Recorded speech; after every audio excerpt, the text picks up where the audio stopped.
Hello, welcome to Schools Not Out, your daily classroom for CSEC and CAPE students. You can watch this lesson real time on Television Jamaica's YouTube channel or on onespotmedia.com. We are also live on Music 99 and gojamaica.com.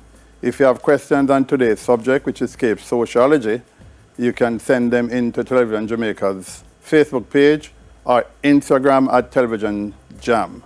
Today's lesson is on social stratification, population, and development. I'm Orville Beckford, your teacher for today.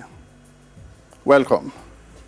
Social stratification is one of those courses that are for both CAPE Sociology and CAPE Caribbean Studies. It is important that you understand the concept, given the last thing that we heard from CXC, with respect to a lot of MCQs, multiple choice questions.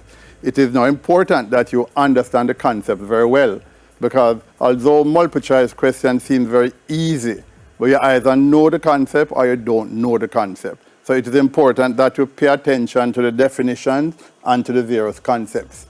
So we start first by saying that a definition of stratification. So it's a ranking, systematic ranking of individuals whose positions are treated as superior, equal, or inferior. We said that social stratification is a process by which individuals and groups are ranked hierarchically, one above the other. Important that you understand, because there's nothing to sort. So it is in society how individuals and groups are ranked one above the other by some social basis.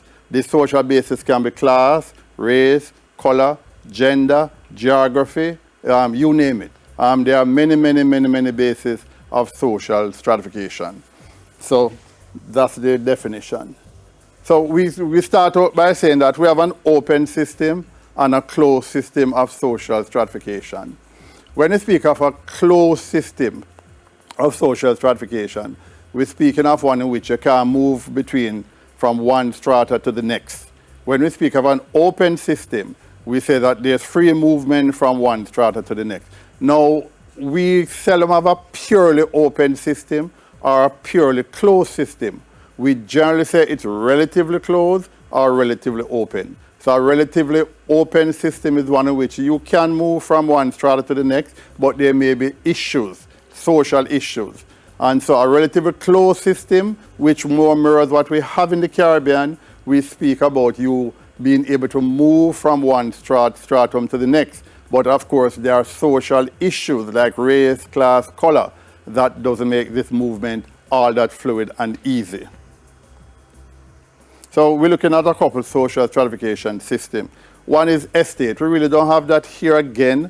This was European society during the medieval time, where position was defined by law and membership primarily determined by inheritance. We kind of do have that here. That's medieval Europe. A caste system, this of course was what they had in pre-colonial India, Indian society, in which you had different castes, and so the caste at the top was what was called the Brahmins. But this social stratification was by religious purity, not money. So it doesn't matter how much money you have. If you're at the bottom of the caste, then you're still at the bottom of the caste. Whether you are a billionaire or a trillionaire, you just remain at the bottom of the class. So at the top of the class was the Brahmins, who were the most religiously pure. And so they were followed by the Shastris, they were followed by the Sudras, and down at the end, we have the untouchables, who were considered to be out of caste, which is where the term outcast came from. You're out of caste.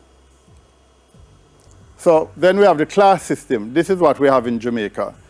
Class is one of those type of ranking that seem simple, but have serious social implications. And class tend to be economic. So the TVJ will put out each year where does the lower class stop in terms of income or the lack thereof, the middle class, the upper class. But it has serious social implication. So it says, though the system is most open, there are some restrictions that hinder mobility between classes. For example, in the Caribbean, education, race, color, and to a lesser extent, gender.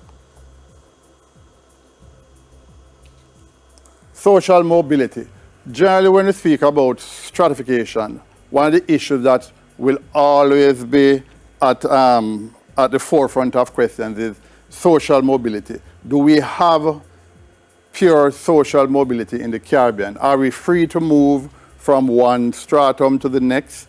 And what are some of the issues that hinder that social mobility? We have horizontal and vertical social mobility. Horizontal mobility, of course, you're moving across the spectrum. So it's one social position to another at the same level. So for example, a manager at one of our commercial banks could be transferred from Brownstone to, say, Crossroads, and that would be considered horizontal mobility. Now, if you have a supervisor in the bank who have been promoted to a manager, then you know that that is vertical mobility. So we can say that through society in terms of horizontal and vertical mobility. Now, this is the one that pay attention because, of course, these are the things of which multiple-choice questions are made. Intergenerational mobility. Inter suggests between generations. So, for example, my father perhaps was poor, but I'm in the middle class, just hypothetically. And so that's inter. As we move from one generation to the next, there is mobility. But there's also intra-generational mobility. You were born poor, you were born in the lower class, but you have achieved your CAPE, move on to university, did well, did your master's, and now you're doing very well as a manager of a bank. And so that will be intra. You, the same person, has moved from one level to the next level. So there are other issues with respect to social stratification, but it is important that you understand the various sociological theories surrounding social stratification. Very important. So we start with the functionalists. Remember again, we did that last time, that for functionalism, they see society as being in social order, and the various social institutions operate or exist to maintain that social order. So for the functionalists, stratification is the ranking of units in a social system. And so they see social stratification as being part of the consensus in society, that this is what society wants. So an individual's rank in society is perceived as the reward punishment for the level of work done. That we can argue about whether that is really how we rank people. That's how you get a promotion, that's how you get a job. Is it really that because of your level of work or other issues? And so stratification functions for them to unify this society and to integrate the various groups. And so issues like power and prestige and those issues will always come in between to decide how fast you move, how fast you get a promotion, and what you do with it. So functionalists such as Davis and Moore, we call them Kingsley Davis and Moore, and Wilbur Moore, they are the ones who are saying that for social stratification, the individuals with the highest qualification get the best jobs. That's how it seems if we speak of a purely what we call meritocratic system. A purely meritocratic system is where you move up by merit, not by anything else but by merit. So for example, if you're at school and the person who gets an A would have gotten the A by merit, we assume you had the best essays or you did well on the exam. And so a purely meritocratic system would have been what Davis and Moore is speaking about. Now we can argue whether in the Caribbean we have a purely meritocratic system. If you finish university with a first-class honors, does it mean that you will get a job very quickly rather than someone who is just finishing with a pass degree? Do we have that type of meritocratic system? Because Davis and Moore is saying that once you are qualified, the most qualified people get the best jobs. They also went on to say the reason why doctors and lawyers are paid so much and have so much prestige, it is because they spend a long time at university. Doctors for 5 years, lawyers also for 5 years. And so they are saying that they are rewarded for spending that much time on their lessons. that much time qualifying themselves. So when they're finished, they're rewarded with prestige and of course, higher pay. Doctors may complain as to whether they are really getting higher pay. So this society is based on a set of functions, or functional prerequisites which must be met in order for society to survive. We went through that the last time, where we're saying that you must, in terms of to survive, you must integrate and you must have pattern maintenance. So it says stratification ensures this by maintaining that all roles within society are filled by persons who are adequately trained and best suited for them. We wish it was so. That is the ideal meritocratic system, that if you're in a role, you have been properly trained for that role. Just as persons differ in their talents and ability, so too do positions differ in terms of their importance. Of course, because the importance isn't necessarily has to do with the level of the job, because we are seeing now that what is very important now is that the garbage collector, very important, the nurses, very important, the taxi people, the food people, these are the little people who we never thought of before now that their jobs were very important, the domestic helper. And so importance is relative. So we speak of relative importance of jobs.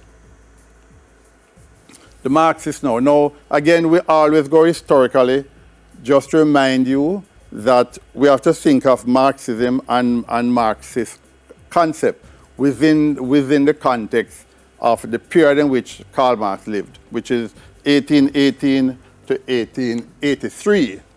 During that period, society was divided into just two sets of people, the haves and the have-not. So there are two major groups within the stratified group, the ruling class and the subject class, what we call the bourgeoisie, the upper class, and the proletariat, which is the lower class. And there's constant conflict, animosity, and exploitation. That is Marx, that is conflict theory. And there's a dependency between the classes as each depends on the other for survival. Yes, we do. So we are saying now that what we are seeing now is that there's a greater dependence now on the proletariat. Because even if you have $1 million US in your account and you tested positive for COVID-19, the money can't help you. You have to depend on one, perhaps a taximan to carry it to the hospital. Two, for a porter at the hospital to wheel you in, for a nurse to look after you, and a lot of people who it's not a case of your money, and so on and so forth. So, so it is important because we depend on each other for that kind of survival.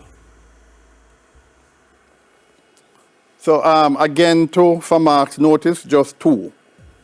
The haves, the have-nots. For Weber again historically lived longer than Marx into industrial society. Because Weber lived, again, 1864 to 1920. So he was aware of the advent of industrial society. So things started to change up until the time when he lived. And so, which is why he saw stratification somewhat different from that of Marx. So for Weber said that there were four different ranks within the society. There are the property class, that's what we call the bourgeoisie. The propertyless white-collar worker, these are like we call the civil servants. And the petty bourgeoisie, these are people who sell on the street, people who have their own little shop or own little supermarket. And then there's the manual working class, or who we call the proletariat. Notice that Marx just had two, upper class, lower class, bourgeoisie, proletariat. Weber, a longer stretch, he now introduced two middle classes. The propertyless white-collar worker and the petty bourgeoisie. Because by the time he was writing, he had now seen European society not being just that bicameral in terms of the proletariat and the bourgeoisie, but now there were people who had started to work, who were now able to send them children to decent school, they were able to buy houses and so on and so forth, and now could live, could move up from the lower class to the middle class. So which is why it's so important that for Weber, social stratification meant a longer tier in terms of the different classes.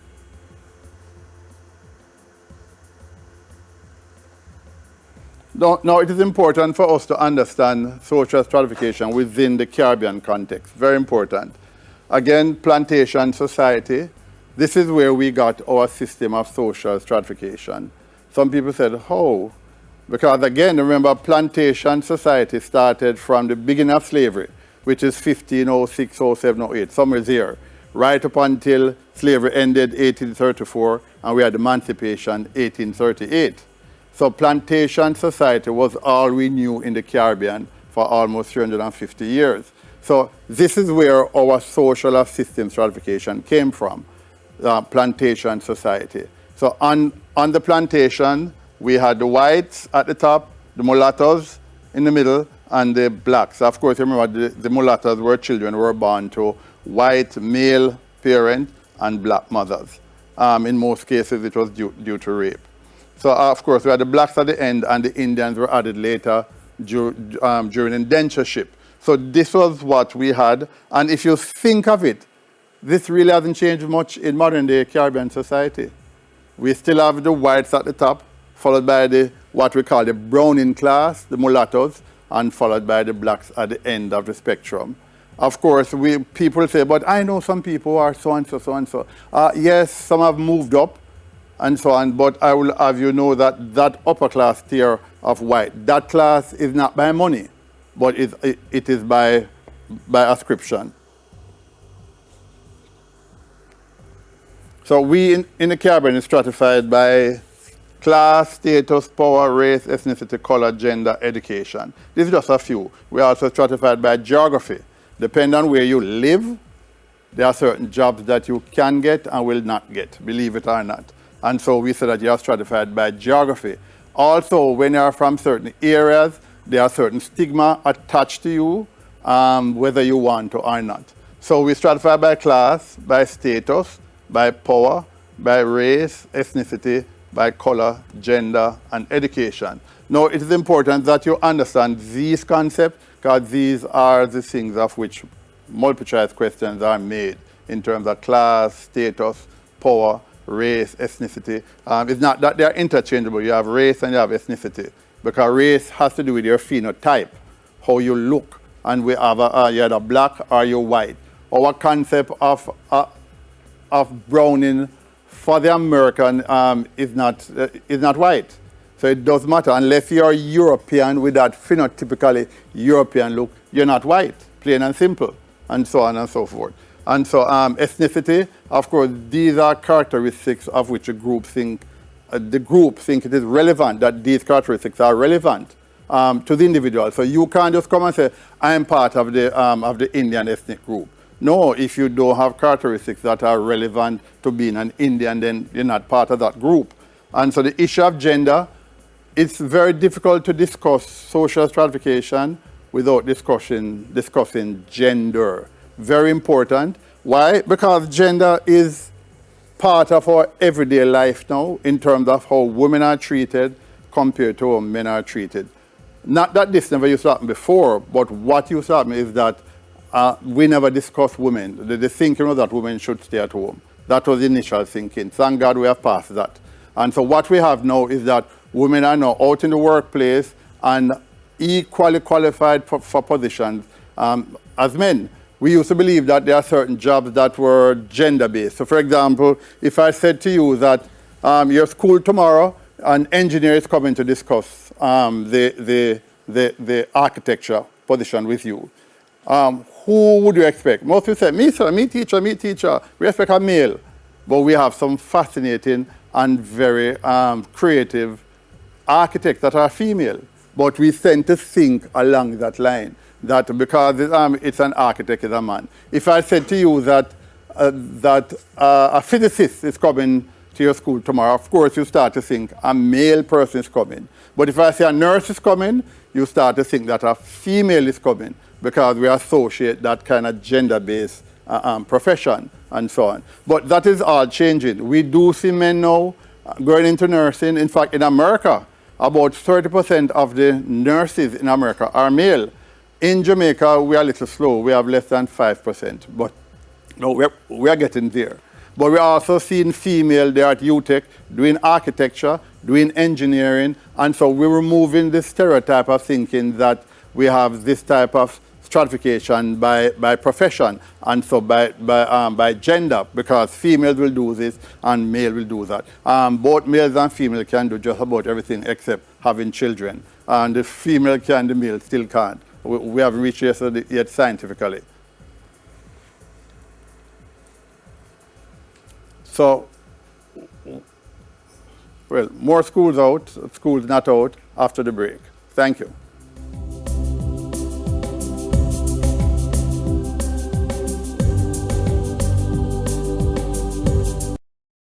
Mondays to Fridays from 9 a.m. to 12 noon, with weekly Schools Not Out tutorial sessions on Saturdays from 1 p.m. to 4 p.m. Schools Not Out, live CSEC and CAPE lessons here on TVJ. The Ministry of Education, Youth and Information, along with TVJ, present Schools Not Out, CSEC and CAPE lessons live Mondays to Fridays from 9 a.m. to 12 noon, with weekly Schools Not Out tutorial sessions on Saturdays from 1 p.m. to 4 p.m. Schools Not Out, live CSEC and CAPE lessons here on TVJ. The Ministry of Education, Youth and Information, along with TVJ, present Schools Not Out, CSEC and CAPE lessons live Mondays to Fridays from 9 a.m. to 12 noon, with weekly Schools Not Out tutorial sessions on Saturdays from 1 p.m. to 4 p.m. Schools Not Out, live CSEC and CAPE lessons here on TVJ. The Ministry of Education, Youth and Information, along with TVJ, present Schools Not Out, CSEC and CAPE lessons live Mondays to Fridays from 9 a.m. to 12 noon, with weekly Schools Not Out tutorial sessions on Saturdays from 1 p.m. to 4 p.m. Schools Not Out, live CSEC and CAPE lessons here on TVJ. The Ministry of Education, Youth and Information, along with TVJ, present Schools Not Out. COVID-19 tip. Protect yourself and others from getting sick by washing your hands after coughing or sneezing, when caring for the sick, before, during, and after you prepare food, before eating, after toilet use, when hands are visibly dirty, and after handling animals or animal waste. COVID-19 tip. Protect yourself and others from getting sick by washing your hands after coughing or sneezing, when caring for the sick, before, during, and after you prepare food, before eating, after toilet use, when hands are visibly dirty, and after handling animals or animal waste. COVID-19 tip. Protect yourself and others from getting sick by washing your hands after coughing or sneezing, when caring for the sick, before, during, and after you prepare food, before eating, after toilet use, when hands are visibly dirty, and after handling animals or animal waste. COVID-19 tip. Protect yourself and others from getting sick by washing your hands after coughing or sneezing, when caring for the sick, before, during, and after you prepare food, before eating, after toilet use, when hands are visibly dirty, and after handling animals or animal waste. COVID-19 tip. Protect yourself and others from getting sick by washing your hands after coughing or sneezing, when caring for the sick. CSEC and CAPE lessons live Mondays to Fridays from 9 a.m. to 12 noon, with weekly Schools Not Out tutorial sessions on Saturdays from 1 p.m.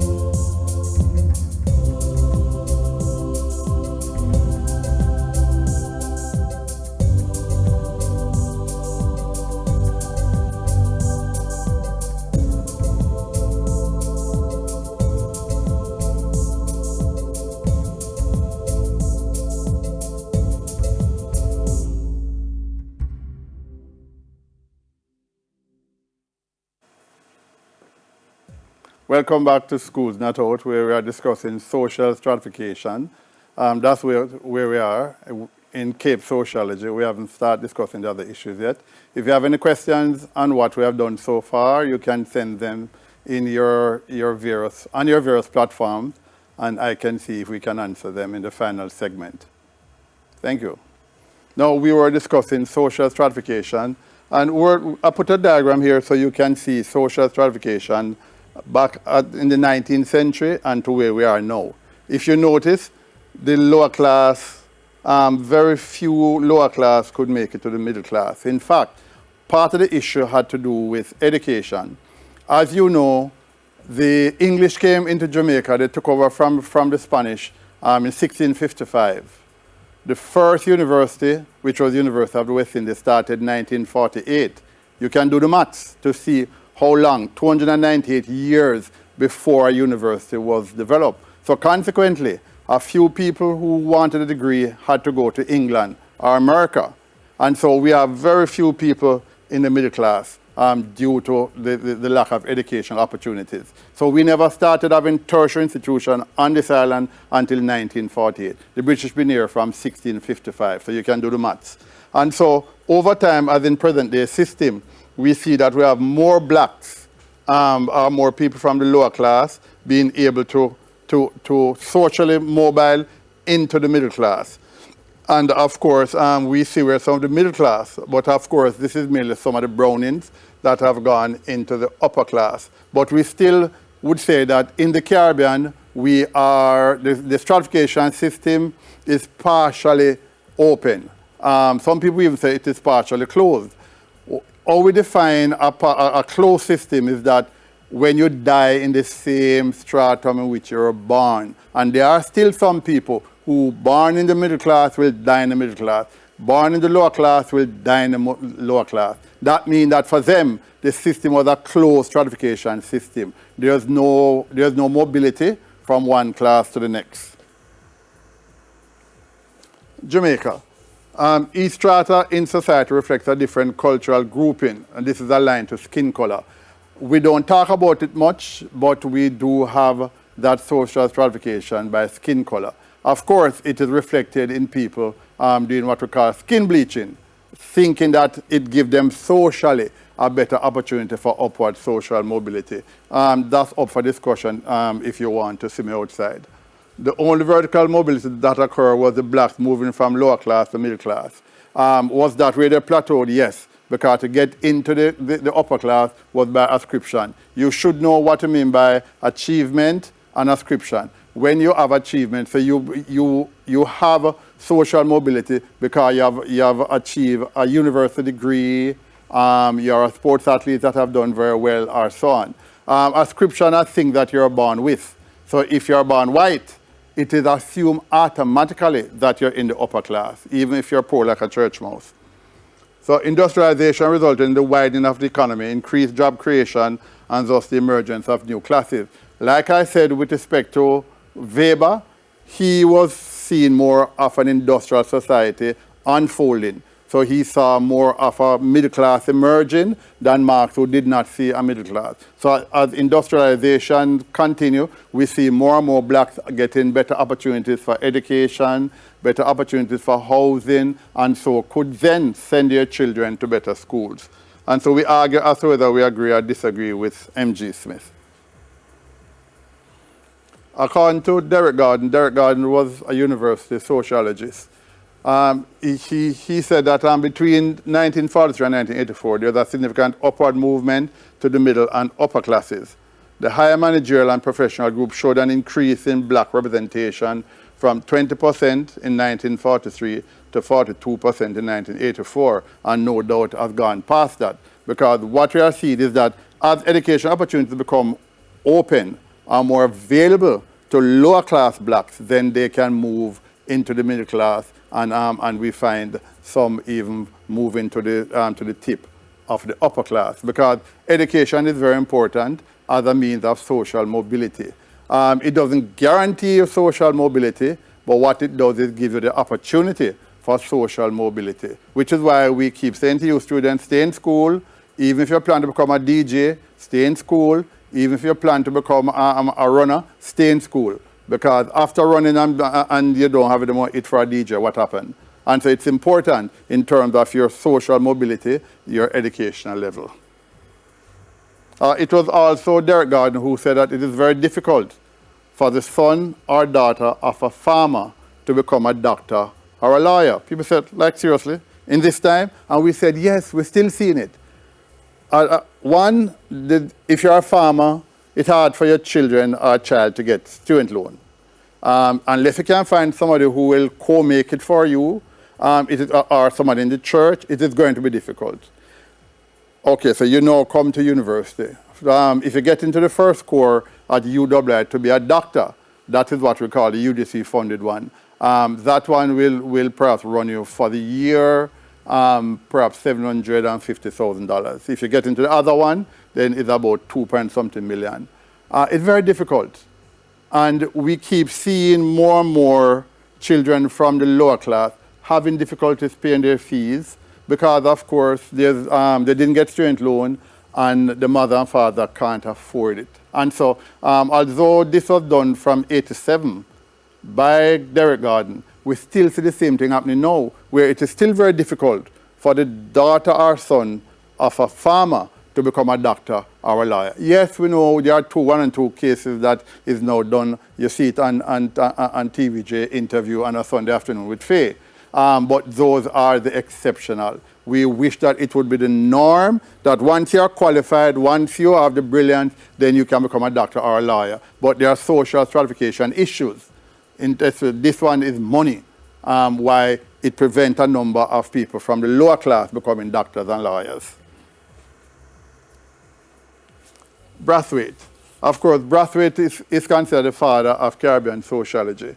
He said society largely defined by race, white good, black evil. Every time that there's a movie, the devil is black. Ever wonder why? Why the devil can't be white? It's just a little strange, you know. I remember that during my time at KC, I did Huckleberry Finn and Tom Sawyer. In both of those books, there's just one black man. In one, he was fool or mad, and the next one, he was a thief. Strange, because this is how it was portrayed during those times in terms of our British education. Thank God for CXC. Once CXC started in 1983, the first text that they used was Old Story Time, Trevor Rowan. And you could see yourself, you could understand your own identity. But there's this issue of white good, black evil. They said Syrians, Asians, and the Chinese maintain their status by keeping a relatively close system, except for intermarriage and white grouping. The Indians and Chinese, the real East Indian and Chinese, don't like to intermarry. So they marry to each other. They marry to Chinese, Indian marry to Indian. We see in Trinidad where that is changing with respect to the Indians, because we now see Indians and blacks marrying, and so what you get is what you call a Dougal. So we see the Douglarization of Trinidadian society. So Selwyn Ryan, 30 years later, notes that Brathwaite's system of stratification has virtually disappeared, especially with the rise of the blacks to power. In terms of the PNM, the PNM is the party in Trinidad that is really mainly blacks, and you have the UNC, which is mainly Indian. So you always have this social stratification where now it's gone to politics, so wherever you go. And so Selwyn Ryan is saying that no, in Trinidad, no, it is a little different now, because you now have black political parties, the PNM, that has challenged for power, and have won power more than once. So we move on to Rhoda Reddock. Again, she's one of the people who writes on gender. She knows that gender has become a more important factor in distinguishing groups in the society. Of course, though female participation in the labor force remains relatively lower than men, there's evidence of them experiencing greater mobility across all ethnic groups. In fact, one of the things that we have in Jamaica now, and most of the Caribbean, is that most of the managers are female. Believe it or not, most of the managers are female. We see less male managers. There are many different reasons for it. One of which is we speak about in terms of male marginalization, a lot of the youths are on the street corner doing this, rubbing out a spliff in the middle of their hands. That's what we are seeing. They're not in school. A study that was done by Herbert Gale at UW also found that a lot of the men who are on the street corners are paying for women who are in university. So they will send their women to university, but they stay on the street corner and turn worthless. And so what we are seeing is that when it comes for employers to pick a field of workers, there are more women to pick from than there are men. But there are also other issues in terms of social stratification. Under the British system of education, we had twice as many all-girls school as all-boys school, and it wasn't coincident.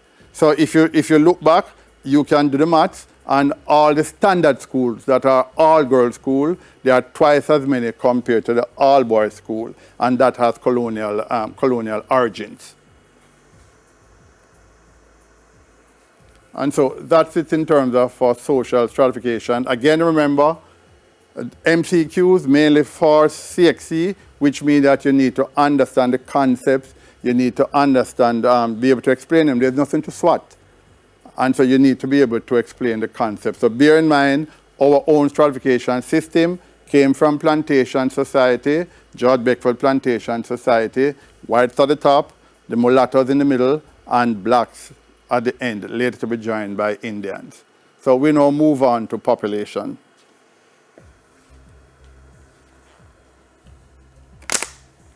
Now, it's important again, if you notice, I always start with the syllabus. Why? There are too many times students believe that it's a teacher's responsibility to finish the syllabus. Given all that is happening now with COVID-19, it is going to be difficult. So what it means, that some of the syllabus have to be done on your own. So which is why I always pick out of the CAPE syllabus and put online where you can see what is expected of you. So what we have here comes straight up, pick it out of the syllabus to show you these are the concepts that you should be able to complete before you have the exam. So we have concept of crude birth rate, crude death rate, fertility rate, life expectancy, population growth, dependency ratio, and so on and so forth. And so these are some of the things that you must know how to define each of these. You must know how to work out crude birth rate, crude death rate, fertility rate, and natural increase, and so on. Because it's important, especially for your MCQ, that to be able to do these quickly. Because you do have a long time to sit down and work and to decide how to work out these problems. So then we'll also look on the sociological perspective of population. Again, this is coming straight out of the syllabus, the CAPE syllabus, the Malthusian. So when you're getting ready now for exam, you should have said, okay, I now know about the Malthusian perspective, the Marxist perspective, the neo-Malthusian, and the demographic transition. I'm supposed to know all of those. And with respect to the issue of population policy, birth control, what type of policy we have, migration, if we have any, food security, and housing. Because, of course, these are social issues that are very important with respect to population. So, of course, we have simple definition of population. These are all the people living in a particular area. So all the people living in Kingston will be the population of Kingston. All the people living in Jamaica will be the population of Jamaica. We speak of population later on when we come to the social research, for those of you doing the SBA, but we'll speak to that at that time. Demography, it sounds like a big word, but it's not a big word. It's concerned with everything that influences or can be influenced by the population size, distribution, process, structure, characteristics. So when people said you are to fill out a survey, make sure you fill out the demographic part. That's the part they're going to ask you for your age, last birthday. We're going to ask you for things like perhaps where you live, level of education that have been completed, and all of those. So all of those are demographic issues. Issues to ask whether you're male or female, you are to indicate. I see some people put gender and say must male or female, but gender is socially constructed. So we leave work whether at home or in organization. Some will have children, some will marry, some will divorce, some will migrate, we'll all die. And these are all issues relating to demography, all of these. So when we start to think of demography, we start to think of all of these factors. And so all these factors will be somewhere within the syllabus on demography. So I've indicated here. Now, I have 2 books here just to show you in terms of when it comes on to Cape sociology. It is important that we have this one by Chinapu et al. And others. Very good text in terms of Unit 2 especially. It also have Unit 1, but Unit 2. And we also have another one by Jennifer Mohammed. Also a very good text in terms of Unit 2. So issues like population, issues like poverty, crime and deviance, and so on. Again, both of them contain information on Unit 1. But I'm saying to you in terms of a Caribbean perspective on population, on crime and deviance, and so on. These are the 2 texts which are the most important. So these are very simple calculations in terms of crude birth rate and number of live births per 1,000 over the number of people in the country. So similar with crude death rate, number of deaths in a year over number of people in the country times 1,000. Fertility rate, note the number of live births over the number of females aged 15 to 49. They assume that that is the childbearing age, but I've known people who have children even when no lady had a child when she was 62 and so on. But it's just that on the ordinary, the female fertility age range is generally from 15 to 49. Now, why is it necessary for us to know these? So it's one thing to know how to calculate it, but 2, why are we interested in the birth rate? Because we need to know how the country is doing with respect to certain age range. And so is it that the country is having a lot of children? Because there was a time when we think that we're having population explosion. Again, what is this related to? Food. When you come to Malthusian theory, you'll understand we shouldn't be having population that outstrip the amount of food that we have. If you have a runaway birth rate, then of course it means that over time we'll have more people than we have food to feed those people, and so hunger and famine are things that will come in. Of course, there are other issues. Of course, when people can't get food, then a lot of other social issues will come up. And the crude death rate, again too, we want to know if are the people of the country dying at a particular rate? Are we seeing an increase in the death rate?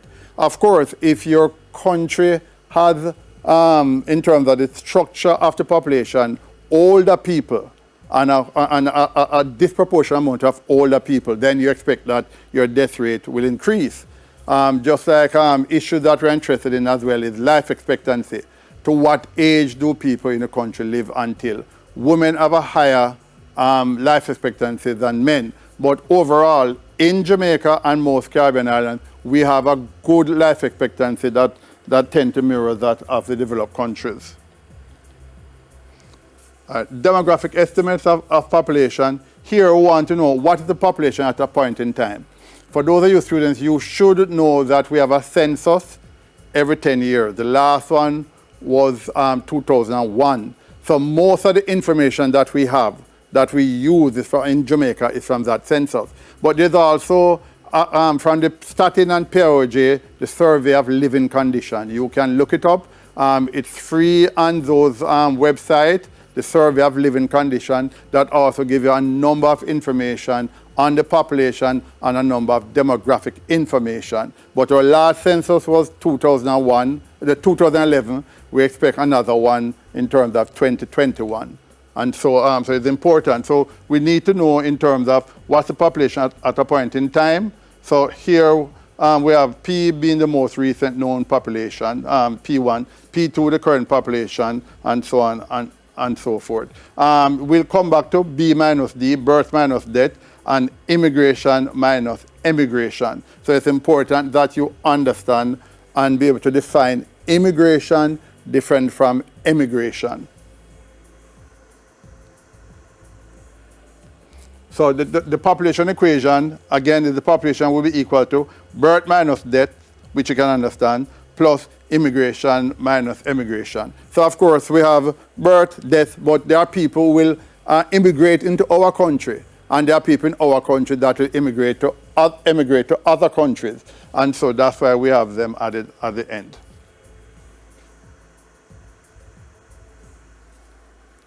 Of course, we move on now to the perspective on population. I know some of you students will find it a little difficult to understand Malthus and neo-Malthusian theory. But we have to stick with them because it's part of the syllabus, so we have to understand. Population size will soon outstrip food. That was his thinking. That if we have this runaway population explosion, then over time it will outstrip the food supply, which will correct itself naturally through, notice what he said, through starvation, like seriously, war and diseases. So he's saying that it will correct itself over time. Now, one can argue whether he's correct or incorrect, but of course, if you think of it, then people, as students, once said to me, Dr. Beckford, why is it that the some of the large areas like China and India, when there are issues, when there are catastrophes, they are on such a large scale? I say we come back to Malthusian theory, that when the population is trying to correct itself, we have a lot of things in those countries. Other issues are birth control, and should the unemployed person eat food? That's according to Malthus. He's saying that if you're not earning money, then you shouldn't eat food. Like, seriously? We're not so wicked as a civilization. We are not so wicked. No, we're not at all. So we'll feed those who are not working until they can work. But there are some people who are not working, not for no fault of theirs. They are disabled or had a stroke or whatever it is, and so on. But for Malthus theory, if they're not working, they should need food, and so on. And so there are other issues of birth control where they think that you should limit the population with forced birth control. There's nothing wrong with birth control, but we don't think it should be forced on people. So neo-Malthusian theory, the population will outstrip food, food supply, but this can be corrected using eugenesis. That is a term which is, we don't like it, with selective breeding. So what we are saying is that we should only ensure that a particular type is bred, whether Europeans, whether Italians, or whatever it is, which flies in the face of we think of God's word, and that I'm free to have my child and should be limited to just one child because I'm from the ghetto. Because this is what they're talking about, selective breeding, which can be seen as racist and classist, and so on. And so there's also Planned Parenthood. For those of you, you hear the term on American TV daily about Planned Parenthood. This is when you plan for your children. And so I'm just going to have 2 children. And so that is your plan. But what happens if you get pregnant a third time? There are a lot of issues that will come up with respect to that Planned Parenthood. Because if you're sticking to it slavishly, what do you do with that third child? We see populations such as China and Japan limiting families to just, it was 3 children, then 2 children, and now 1.5 children. What do you mean 1.5 children? Yes, in terms of overall, just 1. And so how is this done? By forced means, some of which we would rather not see here in the Caribbean, and so on. And so Margaret Sanger and Annie Besant were seen as writing about preventing pregnancy or contraception. Of course, this is a very topical issue, because whether you prevent pregnancy or what to do after the pregnancy, these are issues that are part of population discussion. And contraceptive, do you force people? Because there was a time when there were thoughts of, I don't remember in which country, that they are saying that the poor people should be forced to use contraceptive, should be forced to limit their families, and so on. So these are always very topical issues that are very controversial. The Marxists, you always can predict what the Marxists will do or say. Capitalist society are not trying to control population growth, as large population are needed for capitalist society labor force and also as surplus labor to keep wages down. You can understand the reason of it, but the rationality, not so sure. So they are saying that we allow the third world to have large population, very large population, because when you have large population, then it provides labor force for developed countries. And also too, when you have a large population, so many people running down the same job, you can keep wages down. So we can understand the Marxist view as to whether this is what happens in the Caribbean, then we can always have a discussion in terms of critical thinking on that. Demographic transition theory. Now this is the popular one that you'll be asked questions on over and over and over. So I'll spend some time on it with you.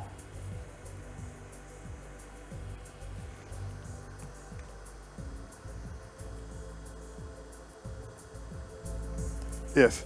So it's characteristics of, so it is in stages. Most books have 4 stages. Some will have 5, but most books will have 4 stages. The 5th stage is contemporary society now, which is why some books don't refer to it as stage 5. So stage 1, prior to 1700, again, we always go historical so we can understand what is happening in society at the time. Characteristics of pre-industrial society. We speak of the coming into the 19th century as industrial society, which is 1801. The 19th century started 1801. Birth rates are high because there's no birth control or family planning, and there's high rates of infant mortality because, of course, the technology and the medicine and so on wasn't done to ensure that women would carry the pregnancy and then deliver a healthy child. There's high birth rate. Our fertility is countered by high death rate caused by famine, poor nutrition, plague disease. Again, this period now of COVID-19 forced us to go back and look at the Black Plague of 1918, in which some, I think, 1 point something million people died. But before that, we had, no, it was swine flu was 1918. The Black Plague was somewhere in the 15th century, and some 5 point something million people died. So it's not the first that we have plagues that result in a lot of people dying. We're hoping that for COVID-19, we won't see those levels of death. But of course, during that period, again, prior to 1700, we would have had the Black Plague. And so we had a whole huge amount of the population dying. There were famine, poor nutrition again, because we hadn't developed the technology in which to expand food production so it could feed countries that didn't have enough acreage to plant things. And for the Caribbean, you'll keep seeing this for each of the stage. For the Caribbean, early stages of slavery through to post-emancipation. So nothing happened, it just remained the same. Slavery, high birth rate, but high death rate. They wanted high birth rate so they could have more slaves. And so some of the men were used as studs just to provide more children.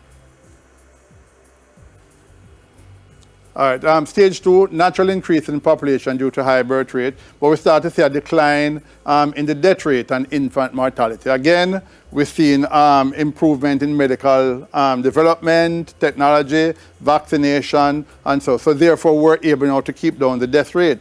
We also had enhanced transportation. That means food, doctors, and other medical personnel could be sent over large distances. And again, Caribbean is on that one. Next one, characterized by a rapid fall in birth rate and a contingent slow decline in the death rate. Of course, as we get more industrialized, we move from a farming community, we move from agriculture into manufacturing, which required less people than farming, and then we move to an electronic society, which even requires less. So what we find is that we keep seeing a fall in birth rate, increased life expectancy, and lower infant mortality. So there are cultural factors that affect birth rate as society became more religiously cosmopolitan. So that is, there were people who were not Catholic, there were people who had different opinion in religion as to whether you should have children, should have contraceptive or not. Stage 4, which is the lower fluctuating stage, both birth rate and death rates are low.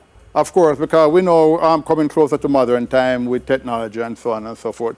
Population growth rates are low and may even be negative. We now see, for example, Canada. A lot of people apply to Canada for migration and get through because Canada is underpopulated, and so they're also suffering from a low birth rate. Life expectancy continues to improve, and it does. And so it is important now in terms of stage 5, which is modern day. So we see birth rate declining to the point where it is lower than the death rate. This is what it is in modern society. Here in Jamaica, we had the government had a long population policy. 2 is better than too many. It lasted from somewhere in the 1970s until the 1990s. So we're able now, as a country, to bring the birth rate down, and so 2 is better than too many. Countries experience loss to the overall population since the death rate is now higher than the birth rate. It was not immediately felt and will take a generation or 2. And the economy becomes the driving force that will limit family size. I can't afford 5 children in school. I can't afford four children in high school, so therefore I limit my family. And so the Caribbean, with respect to stage 4, I indicated here because, again, any question you get, majority of it will focus on the Caribbean, will focus mainly on the Caribbean. So yes, we know what's happening in Europe, but how does that affect the Caribbean? Again, we come back to the issue of slavery and what happened during that transition from the start of slavery, which is what we call, in terms of from the start of slavery until emancipation.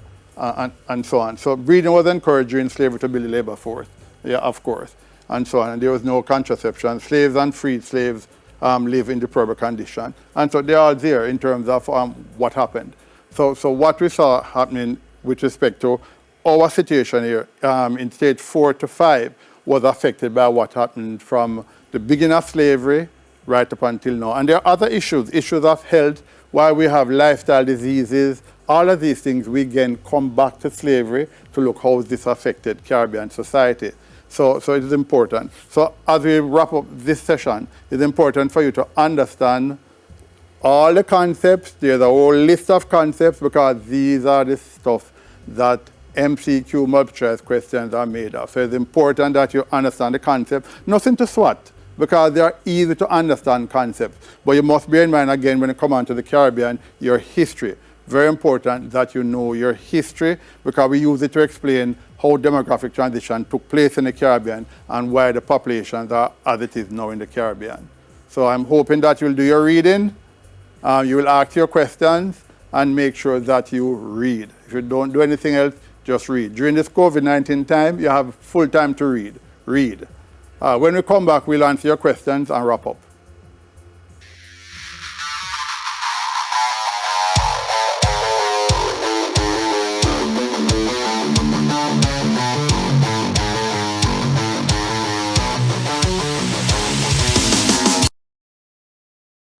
To 4 p.m. School's Not Out. Live CSEC and CAPE lessons here on TVJ. The Ministry of Education, Youth and Information, along with TVJ, present Schools Not Out. CSEC and CAPE lessons live Mondays to Fridays from 9 a.m. to 12 noon, with weekly Schools Not Out tutorial sessions on Saturdays from 1 p.m. to 4 p.m. Schools Not Out. Live CSEC and CAPE lessons here on TVJ.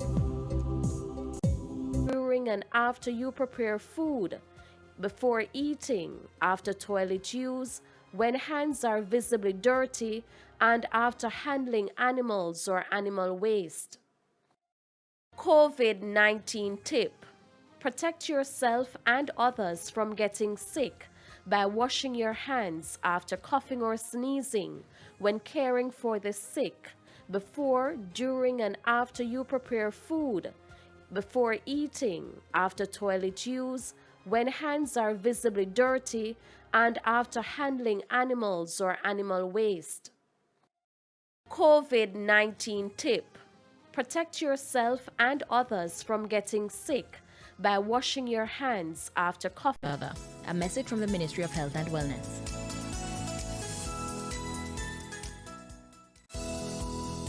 Reduce your risk of viral illnesses like the flu and coronavirus. Wash your hands frequently with soap and water. Cover your nose and mouth when coughing with a tissue and dispose of it. Avoid close contact with anyone with the cold or flu-like symptoms. If you become ill, please visit your doctor or the nearest health center and share your travel history. The flu and coronavirus can kill. Let's protect each other. A message from the Ministry of Health and Wellness. The Ministry of Education, Youth and Information, along with TVJ, present Schools Not Out. CSEC and CAPE lessons live Mondays to Fridays from 9 a.m. to 12 noon, with weekly Schools Not Out tutorial sessions on Saturdays from 1 p.m. to 4 p.m. Schools Not Out, live CSEC and CAPE lessons here on TVJ. The Ministry of Education. Reduce your risk of viral illnesses like the flu and coronavirus. Wash your hands frequently with soap and water. Cover your nose and mouth when coughing with a tissue and dispose of it. Avoid close contact with anyone with the cold or flu-like symptoms. If you become ill, please visit your doctor or the nearest health center and share your travel history. The flu and coronavirus can kill. Let's protect each other. A message from the Ministry of Health and Wellness. Youth and Information, along with TVJ, present Schools Not Out. CSEC and CAPE lessons live Mondays to Fridays from 9 a.m. to 12 noon, with weekly Schools Not Out tutorial sessions on Saturdays from 1 p.m. to 4 p.m. Schools Not Out, live CSEC and CAPE lessons here on TVJ. The Ministry of Education, Youth and Information, along with TVJ, present Schools Not Out. CSEC and CAPE lessons live Mondays to Fridays from 9 a.m. to 12 noon, with weekly Schools Not Out tutorial sessions on Saturdays from 1 p.m. to 4 p.m. Schools Not Out, live CSEC and CAPE lessons here on TVJ. The Ministry of Education, Youth and Information, along with TVJ, present Schools Not Out. CSEC and CAPE lessons live Mondays to Fridays from 9 a.m. to 12 noon, with weekly Schools Not Out tutorial sessions on Saturdays from 1 p.m. to 4 p.m. Schools Not Out, live CSEC and CAPE lessons here on TVJ. The Ministry of Education Or sneezing when caring for the sick, before, during, and after you prepare food, before eating, after toilet use, when hands are visibly dirty, and after handling animals or animal waste. COVID-19 tip: protect yourself and others from getting sick by washing your hands after coughing or sneezing, when caring for the sick, before, during, and after you prepare food, before eating, after toilet use, when hands are visibly dirty, and after handling animals or animal waste. Reduce your risk of viral illnesses like the flu and coronavirus. Wash your hands frequently with soap and water. Cover your nose and mouth when coughing with a tissue and dispose of it. Avoid close contact with anyone with the cold or flu-like symptoms. If you become ill, please visit your doctor or the nearest health center and share your travel history. The flu and coronavirus can kill. Let's protect each other. A message from the Ministry of Health and Wellness. Youth and Information, along with TVJ, present Schools Not Out. CSEC and CAPE lessons live Mondays to Fridays from 9 a.m. to 12 noon, with weekly Schools Not Out tutorial sessions on Saturdays from 1 p.m. to 4 p.m. Schools Not Out, live CSEC and CAPE lessons here on TVJ. The Ministry of Education. Thanks for staying with us. Welcome back to Schools Not Out, your daily classroom for CSEC and CAPE subjects. Today we have been discussing Cape Sociology, we have done social stratification and population. We're about to move on now to development. And so we have just a short segment here. So I will touch on the main issues in terms of development. Again, we are hoping that you are following us with respect to the syllabus and that you are able to grasp all that we are saying. And again, we expect to send in your questions so we can at some point during this series answer your questions. So don't suffer in silence. So have your development. Important to be able to define economic development different from economic growth. We tend to believe that economic development is economic growth, whereas economic development will need growth, but economic development is a much wider concept than economic growth. And so these are some of the areas that are in your syllabus. Again, keep it to your syllabus that you should know in preparation for your exam. On development, sustainable development, modernization, all of those, gross domestic product, gross national product, cost of living, and per capita income. Indicators of development, of course, you must know what GDP is in terms of gross domestic product, which is the amount of goods and services produced in a country within a given period, generally a year. Gross national product, of course, the amount of goods and services produced by a national, the people of that country, within a given period, generally a year. Balance of payment, again, this is a concept that some people seem to have a little difficulty grasping. This has to do with everything that has to do with foreign exchange, with respect to whether we buy things abroad, whether we sell things, whether we import, we export. Per capita income is generally the overall GDP divided again by the population, and cost of living will speak for itself. So social indicators, health, education. Health has to do with generally with infant mortality, education, level of literacy, social services. Do we have any type of intervention to help the poor? Like during this time of COVID-19, what will be some of the social services that will continue to add to our quality of life? Some people is being laid off, some people will be out of work, and so what social intervention, food stamps, delivery of food to people that are so affected, and so on, to affect their quality of life.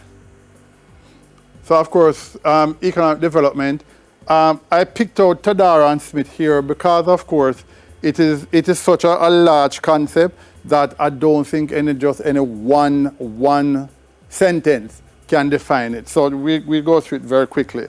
So to increase the availability and widen the distribution of basic life-sustaining goods such as food, shelter, health, and protection. You can understand the importance of food, shelter, health, and protection. Protection from the elements and protection from old thief.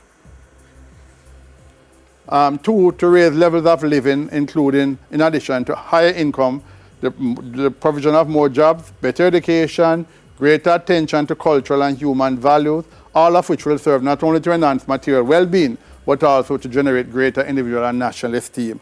Both of them so far notice it is what is happening to the people of the country. So we can only speak of economic development when we look at how this is manifested on the people of the country. And the third one, to expand the range of economic and social choices available to individuals and nations by freeing them from servitude and dependence, not only in relation to other people and nation states, but also to forces of ignorance and human misery. How we move them from ignorance? Make sure that everybody gets educated. And if you have children, one of the things you must do, if you do nothing else for them, give them an education. Because education not only teaches you how to read and write, it teaches you how to think, how to go about making your life much better. So of course, there are a number of development theories. I will go through them some other time, but just to mention them here. Transition, a nation goes through transition, modernization, as it moves from a traditional society to a modern one. There are a lot of things that when we move from our culture into what we now have as an electronic society, an electronic mode of production. And so I can stay here and turn on the air conditioner at home. I can stay here and turn on my TV to tape a program on TVJ at 7:15, knowing that I'm going to be out with my friends, and so on. And so as society goes through that transition, it's important that we look what are the drivers of this transition, and I can guarantee you most of it will be capitalism. Plantation society, of course, we look at plantation society during social stratification. Plantation society, again, and developed, we had other people before Beckford, but Beckford took it. We had Best and Levitt, Carl Levitt and Lloyd Best that came up with the term plantation society. But Beckford took it and gave an expanded explanation in terms of both economic and socio-cultural issues with respect to plantation society. And we have world system theory developed by, of course, Wallerstein, Immanuel Wallerstein. He noted that there's a world economic system with a core, which are developed countries, semi-periphery, places like China, Brazil, that are semi-periphery, and periphery, most of the third world countries. What happened to food? What happened to goods and services? Which direction do they move? Do they move from the core to the periphery, or do they move from the periphery up to the core? Those are issues that we look at. And convergence theory. To what extent we find that poor countries are now moving up and converging with developed countries. Because you have some poor countries that have done very well. Singapore is one of them, under Lee Kuan Yew. And so we look at convergence theory.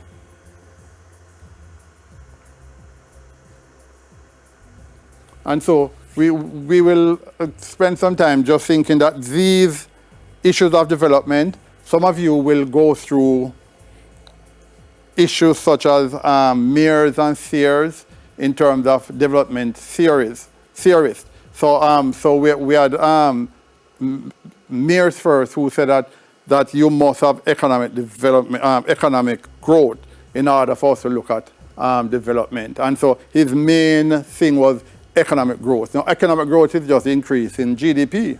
That's what we call economic growth, the increase in outputs of goods and services. Why is that important? If we are looking at, if we have developed from last year to this year, what are the outputs in terms of bauxite, agriculture, goods, other manufacturing, and so on. So we look at those things to determine if we have seen any level of development. So it's important that we look at those things. When I come on to Sears said that we must know what's happening to food, what's happening to issues of poverty, and so on. So what it means is that development is a multifaceted issue. It's not something that is just one issue we look on, but a number of issues. So when it comes to development, you must know the theories. You must know what is it that they say. When you look at things like the world system theory, I'm sure your multiple choice questions will have questions on core, semi-periphery, and periphery. Which are these countries? How do they do? Is it that we can move from the semi-periphery to the periphery? Or is it structured that if you're semi-periphery, you remain semi-periphery? Is it that once you're a third world country, you remain that way? So these are some of the issues. And so we look at a number of things this morning. There's a whole lot to grasp, but you're at home because of COVID-19. Go read your book.